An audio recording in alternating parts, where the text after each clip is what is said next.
আসসালামু আলাইকুম রহমতুল্লাহি ওয়া বারাকাতুহু। সম্মানিত প্রিয় মুসলিম ভাই ও বোনেরা, আর ইসলামিক টিভির পক্ষ থেকে সকলকে জানাই আন্তরিক মোবারকবাদ। আশা করি সকলে ভালো আছেন। আমিও আলহামদুলিল্লাহ আল্লাহর রহমতে ভালো আছি। আজকে আপনাদের মাঝে আলোচনা করব নামাজের সময়সূচি সম্পর্কে।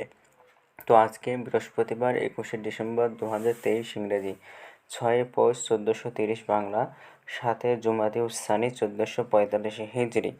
ঢাকার মতো পার্শ্ববর্তী এলাকার নামাজের সময়সূচি তুলে ধরছি, তারপর অন্য জেলা বিভাগগুলো নামাজের সময়সূচি তুলে ধরবো। আজকে ঢাকার মতো পার্শ্ববর্তী এলাকার তাহাজ্জুদ এবং সেহরির শেষ সময় হলো 5:10। আজকে ফজরের রক্ত শুরু হয়েছে 5:15 এবং শেষ হয়েছে 6:35। আজকে জোহরের রক্ত শুরু হয়েছে 11:57 এবং শেষ হবে 3:39। আসরের রক্ত শুরু হবে 3:40 এবং আসরের রক্ত শেষ হবে 5:15। মাগরিবের রক্ত আজকে শুরু হবে 5:19 এবং মাগরিবের রক্ত শেষ হবে 6:36।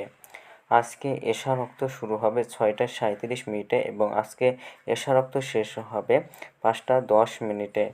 আজকে সূর্যাস্ত যাবে 5:16 আর আজকে সূর্যোদয় হয়েছে 6:36। এগুলো ঢাকার মতো পার্শ্ববর্তী এলাকার নামাজের সময়সূচি। এখন আলোচনা করব বিভাগ ও শহরের জন্য উল্লেখিত সময়ের সঙ্গে যেসব বিভাগের সময় আপনি যোগ বিয়োগ করবেন তা হলো এই, অর্থাৎ বিয়োগ করবেন চট্টগ্রামে 5 মিনিট এবং সিলেটে 6 মিনিট কম করবেন।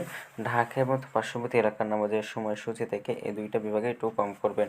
যোগ করবেন খুলনাতে 3 মিনিট, রাজশাহীতে 7 মিনিট, রংপুরে 8 মিনিট, বরিশালে 1 মিনিট বেশি করবেন। ঢাকা এবং তার পার্শ্ববর্তী এলাকার নামাজের সময়সূচি থেকে এই 4টা বিভাগে একটু বেশি করবেন। তো যোগ করবেন খুলনাতে 3 মিনিট। তো আজকের ভিডিওটি পর্যন্ত ছিল। আর এই সূত্রটা দিয়েছেন ইসলামিক ফাউন্ডেশন।